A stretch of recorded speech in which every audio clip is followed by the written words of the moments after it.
Olá, boa noite. Horizonte Debate ao vivo no ar.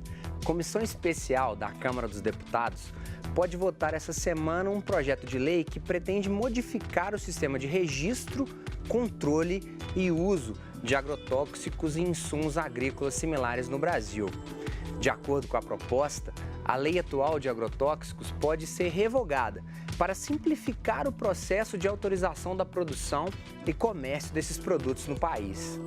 O Brasil é considerado o maior produtor e o maior consumidor de agrotóxicos do mundo. Segundo o boletim anual do Instituto Brasileiro do Meio Ambiente, o IBAMA, em 2016 o Brasil produziu mais de 510 milhões de toneladas de ingredientes ativos para agrotóxicos, que importou mais de 420 milhões. Participam conosco hoje do debate André Murar, médico oncologista e professor da Faculdade de Medicina da UFMG, Jandira Maciel, professora da Faculdade de Medicina da UFMG, integrante do Grupo de Estudo de Saúde e Trabalho Rural, e um amigo do Horizonte Debate, Apolo Eringer Lisboa, médico sanitarista, escritor, ambientalista e idealizador do projeto Manuelzão. Quais os riscos para o meio ambiente, para a saúde? Você concorda com a proposta? Você pode opinar sobre o tema ou enviar perguntas para os nossos convidados pelo e-mail do programa horizontedebate@tvhorizonte.com.br ou pelo WhatsApp 31 99642 8473.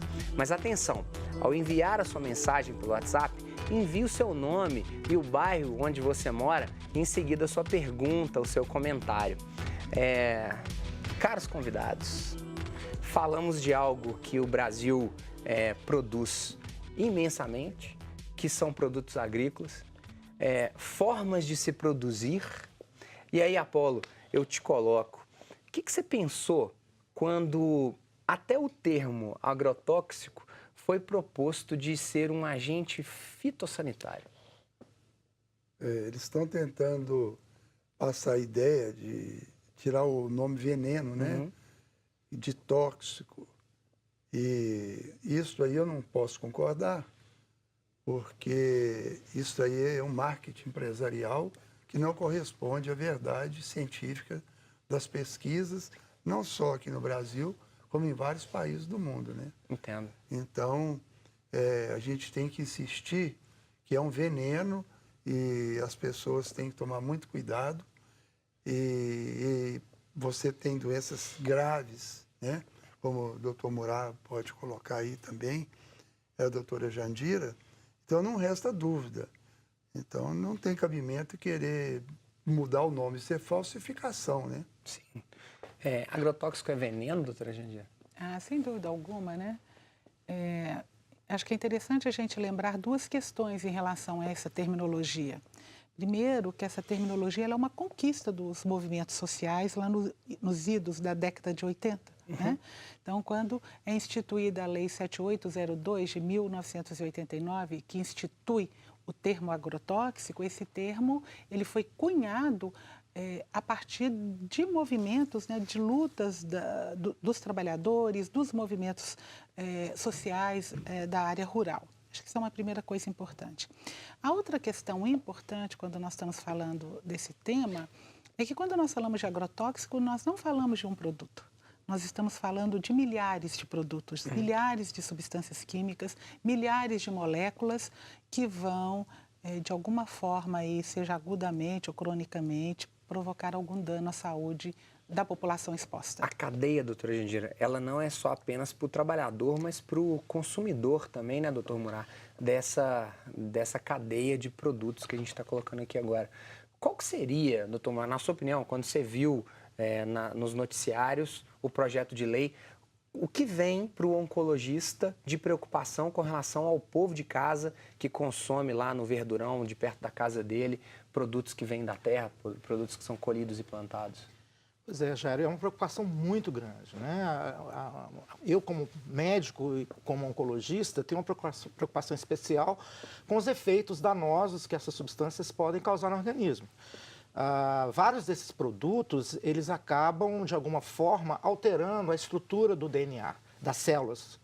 esse DNA é responsável por praticamente todo o funcionamento da célula. Então, é possível que, em algumas circunstâncias, esses produtos possam modificar a estrutura molecular do DNA e essas células, então, passam a transmitir o mesmo defeito que ela adquire para as células filhas. E aí, então, você perpetua uma cascata bastante danosa para o nosso organismo, podendo resultar em várias complicações. Mas a principal é que nós chamamos de genotoxicidade, ou seja, ele consegue modificar a estrutura do DNA a ponto de fazer com que essa célula se torne, por exemplo, uma célula maligna, ou seja, aumentar a incidência de câncer.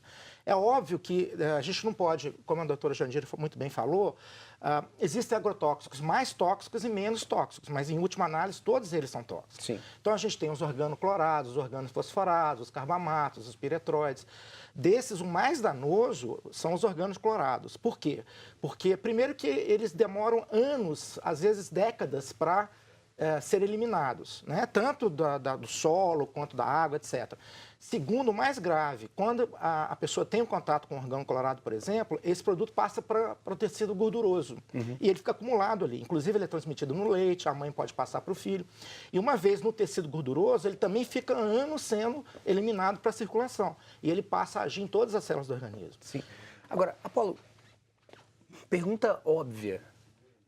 O que quer o parlamento quando propõe uma lei dessa? E aí, lembrando apenas o telespectador do Horizonte Debate, que essa lei hoje, em meio a muita polêmica, o Horizonte Debate está atento com relação às questões mais atuais e mais relevantes da discussão política no país.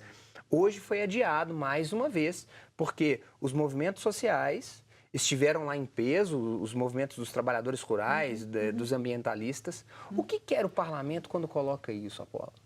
O parlamento hoje ele é controlado, pode dizer assim, pelo agronegócio, né? A bancada chamada bancada do boi, né?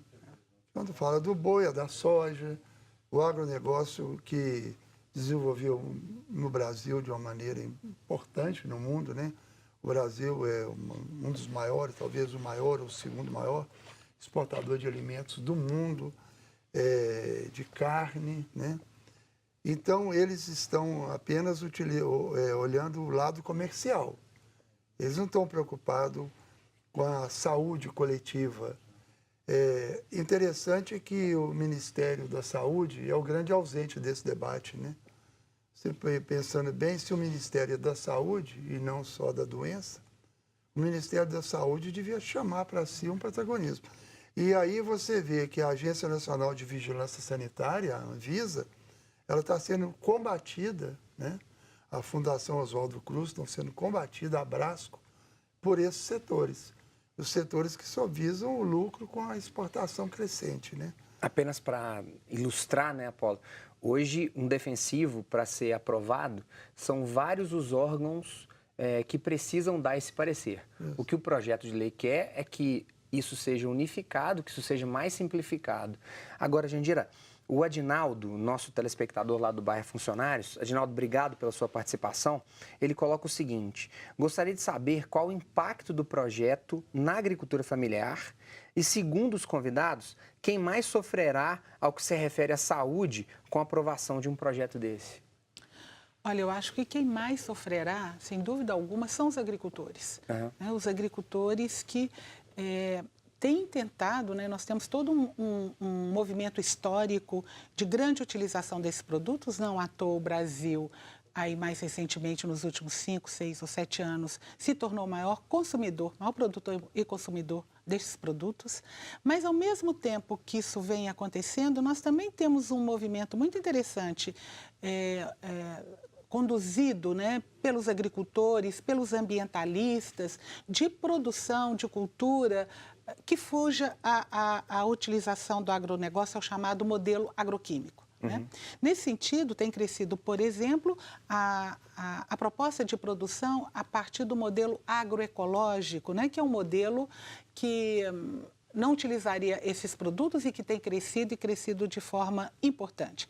Mas, claro, que ainda muito longe do ideal, né? Até porque, como muito bem disse o meu colega aqui, meu amigo Apolo, toda política de produção no setor agrícola, no Brasil, ela é centrada no modelo agroquímico. né? Nós temos poucos investimentos públicos no sentido de um outro modelo de produção.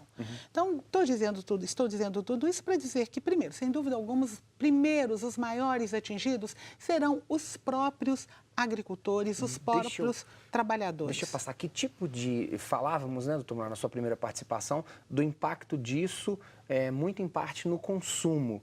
Qual que seria o problema do agricultor, por exemplo, que trabalha com fumo lá no Rio Grande do Sul, um plantio tão complexo? Eu vou te dar um dado, Jair. 30% dos atendimentos por intoxicação exógena, que nós chamamos no Brasil, são devidos à intoxicação por agrotóxicos. Você vê a gravidade da situação. Então, esse trabalhador que lida diretamente com esses produtos, eles sofrem as consequências da intoxicação aguda, que é gravíssima, ela pode matar, né? Por exemplo, os organofosforados, eles inibem uma enzima que chama acetilcolinesterase, que é uma enzima que degrada acetilcolina. Então, se você inibe essa enzima, você tem um acúmulo enorme de acetilcolina. E a acetilcolina, ela faz um efeito devastador, desde encharcar o pulmão de líquido até paralisar a musculatura, né? E provocar a longo prazo efeitos que muitas vezes a gente desconhece. Por exemplo, existem correlação de esquizofrenia que foi induzida pelos organofosforados. Então, é uma situação dramática. E se você estudar o efeito desses produtos, por exemplo, em todo o sistema humano interno, você vai ver que ele lesa praticamente tudo. Fígado, rim, sistema nervoso central, sistema nervoso periférico, tubo digestivo. Perfeito. Acho que servimos parte desse banquete. Nos próximos blocos, a gente estende um pouquinho mais nessa ideia. Nós vamos para um breve intervalo. Até daqui a pouco.